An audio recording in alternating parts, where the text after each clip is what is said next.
أدي بإنجاز التعبير، ولم يأخذوا عنا لا عمر بن أبي ربيعة ولا الأدب الموضوعي، ورغم ذلك يتهموننا بصورة معكوسة. الجانب الآخر أن جلال الدين الرومي وشمس الدين التبريزي عرفا في الغرب على نحو واسع جدا لا يمكن أن يقارن أو أن تقارن معرفتهم في الشرق، وهذه ظاهرة الحقيقة لافتة للنظر وتجعلنا نحاول أن نقرأ كيف قرأنا الآخرون على نحو ما. فالغزل العذري أو الشعراء المتصوفة أو حتى ما كتبته ابن شفاق وكتبته أساسا بغير اللغة التركية وبغير اللغة العربية ثم ترجم، يمثل هذه الظاهرة التي تمثل يعني ظاهرة كبرى في الغرب من نظرة إلى الشرق. إنهم يريدوننا متصوفة، يعني يغمرنا الأدب والسكون دون أن نلجأ إلى رؤيتهم على حقيقتهم. شكرا دكتورة حنان.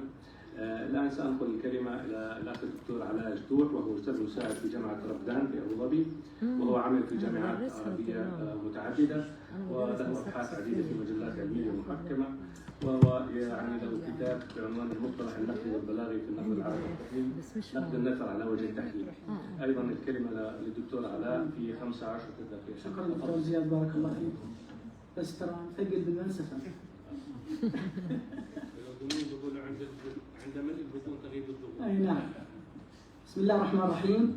عنوان هذه الورقة: تجليات الخطاب القصصي وتحولاته في القصة القصيرة جدا، أنزفني مرة أخرى للقاص الأردني عمار الجنيدي نموذجا.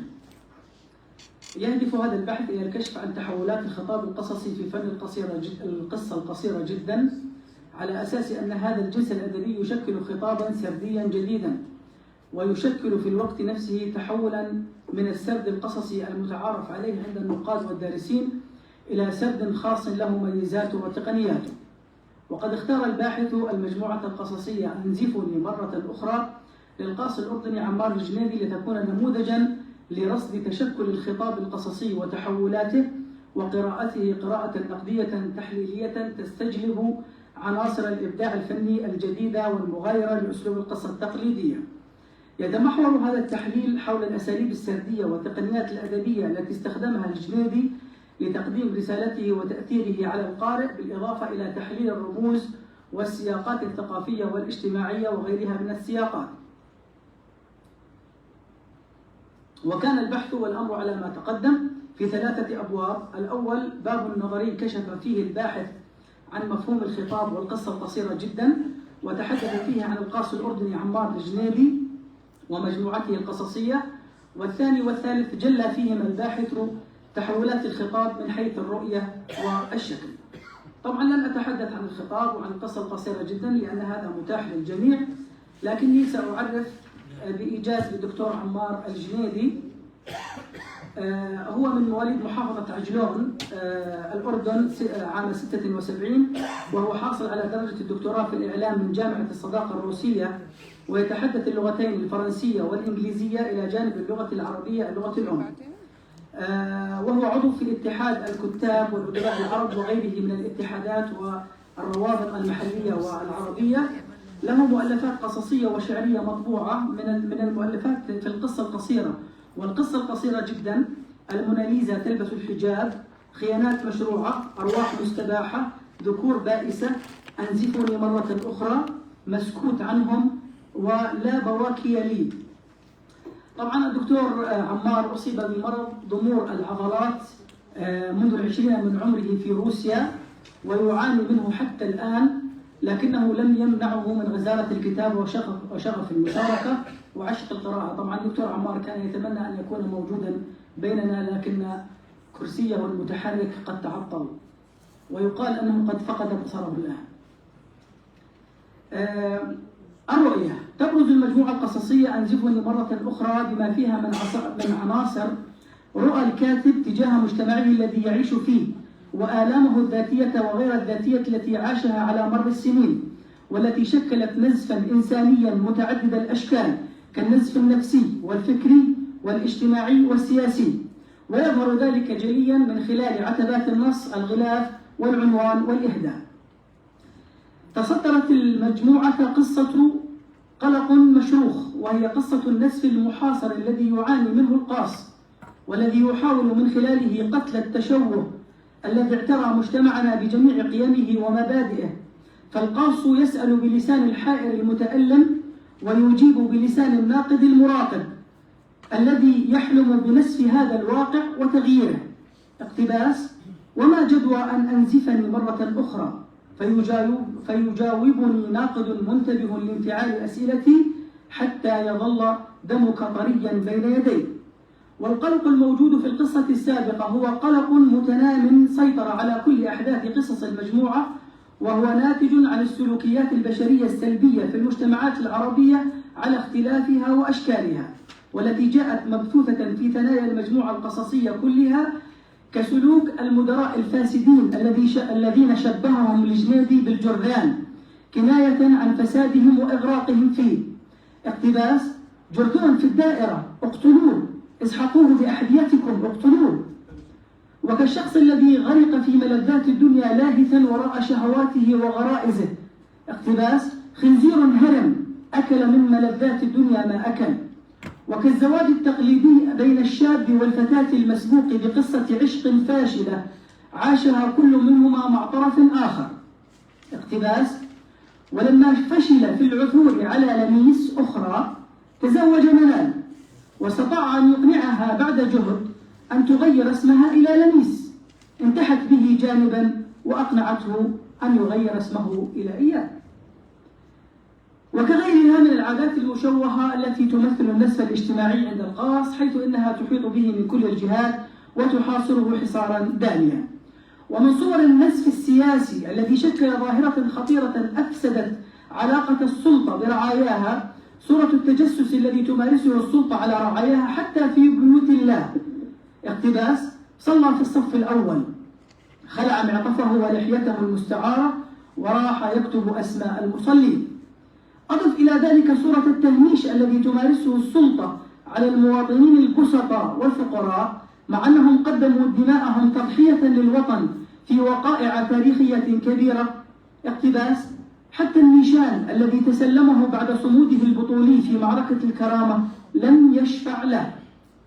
أما النسف العاطفي في المجموعة فقد حاول من خلاله الجنيدي أن يشير إلى مواقف محورية قد يواجهها المرء في حياته اليومية، كقصة الكابوس التي جسدت ما يواجهه الناس من مكابدة وألم وهموم في حياتهم اليومية، من خلال كابوس الليل المتكرر الذي يدل بالضرورة على اضطراب ما في الشخصية، وهو في رأي فرويد صورة من صور العقاب يفرضه الضمير على الإنسان أثناء نومه. وفي نفس القصة صور القاص الأمة على حقيقتها بما فيها من حنان وحب، لكنه وصف الأب بصورة مغايرة تماما، حيث كان سببا في آلام البطل وفي هروبه من كابوس واقعي إلى كوابيس تطارده في نومه. اقتباس: لم يصح إلا على يدي أمه وهي تتعوذ من شر الكوابيس، استطاع أن يرى أباه: ألم تنام وتريحنا؟ لقد أقرفتنا بهذه الكوابيس. دس رأسه تحت اللحاف وراح ينشج فينا نحيب متقطع. ثانيا، الشكل.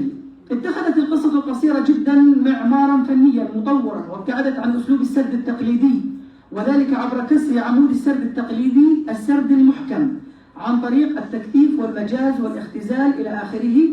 وقد استطاع الجنيدي في مجموعته القصصية أن يوظف معظم هذه التقنيات، وهي على النحو الآتي: أولا، تعدد طرق السرد.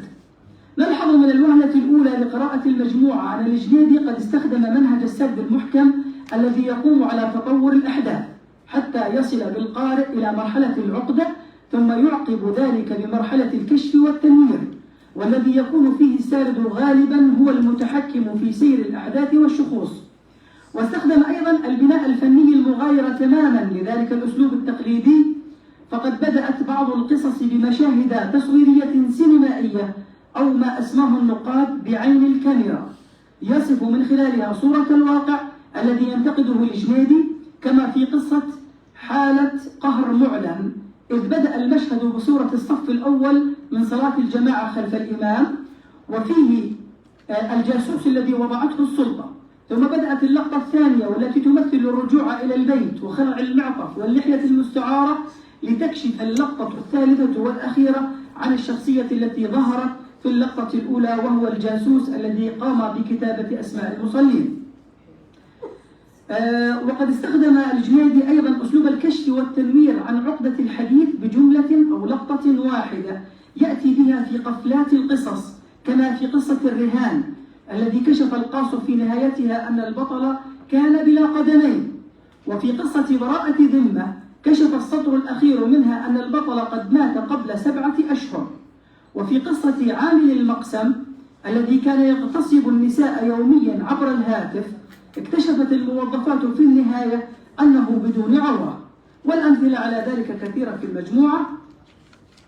التجادل بين الأصوات داخل المجموعة وطرحها لرؤى وتصورات متباينة يعكس سمة مهمة من سمات السرد الحداثي، وهي سمة التعددية والنسبية في فهم الأشياء من جانب، ومن جانب أخير عدم قدرة القاص على السيطرة على ردود أفعال شخوصه وتصرفاتهم يجعل البطل والسارد لا يسيران نحو نهاية محددة بل مفتوحة على كل الاحتمالات. وجاء عنصر الحوار في المجموعة بصورتيه الفصيحة والعامية ليضفي الجنيدي الواقعية والصدق على أحداث القصص ليكون عنصرا مشوقا للقارئ. شو مالك تطلع فيي هيك؟ بدك إياني أصوم وأفطر على بصلة؟ حط راسك بين هالروس وقول يا قطاع الروس راحوا الذهبات، إيش يا حلوة تيجي أوصلك؟ ثانيا المكان.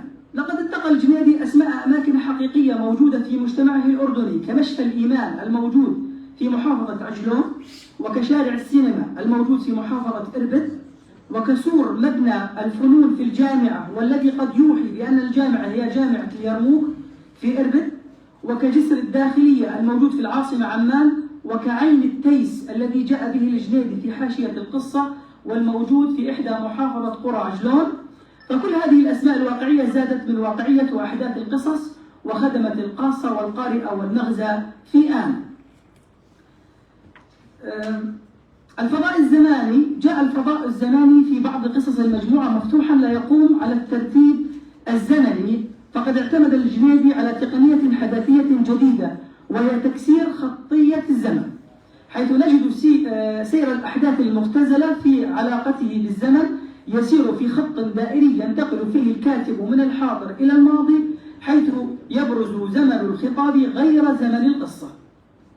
وفي قصة انتظار حدد الجنيدي أن أحداث القصة دارت في فصل الشتاء، عندما قال: طرق باب غرفتي المبنية في بطن الوادي في ذلك اليوم المطير الراعد زمهريري الغضب. وفي نفس القصة اختصر أزمان الفصول 4 بقوله: ركضت الفصول كسلحفاة عجوز.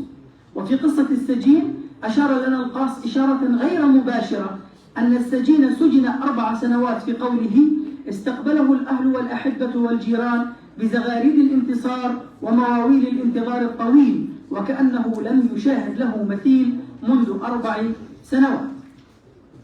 الشخصيات. ظهرت في المجموعة شخصيات تتداول القص مع القاص بالإضافة إلى سرد الأحداث وفعلها، وهي شخصيات من واقع ومجتمع القصة والقاص، ويمكن اعتبارهم كلهم أبطالا، حيث إن ظاهرة البطل الواحد في الأحداث ظاهرة قديمة، وفي القصة القصيرة جدا يمكن عد كل الشخصيات أبطالا. اللغة اختصارا للوقت. نذهب إلى النتائج. تعد تجربة عمار الجنيدي القصصية من خلال النظر في مجموعته تجربة حداثية استوعبت الكثير من التحولات المستمرة في موضوع الخطاب القصصي وشكله الفني. عبرت المجموعة عن المجتمع الأردني القديم والحديث في الكثير من تقاليده وصفاته. عبرت المجموعة عن حجم الوعي الجديد بالواقع والرؤية الجديدة التي تؤمن بالتحرر والاستقلال. عبر الكاتب من خلال السرد عن الجدل بين جيل الآباء وجيل الأبناء. المجموعة مليئة بالإشارات الثقافية في فهم علاقة الأنا بالآخر من جانب، وعلاقة الذات بنفسها وتفتتها وانشطارها من جانب آخر. أقلع الكاتب عن أسلوب السرد التقليدي المحكم. شاع في السرد استغلال التراث الشعبي والأسطوري والعجائبي إلى آخره. شكرا لحسن استماعكم، والسلام عليكم ورحمة الله وبركاته. شكرا جزيلا لدكتور علاء شدوح على هذا العرض الطيب. وفقط يعني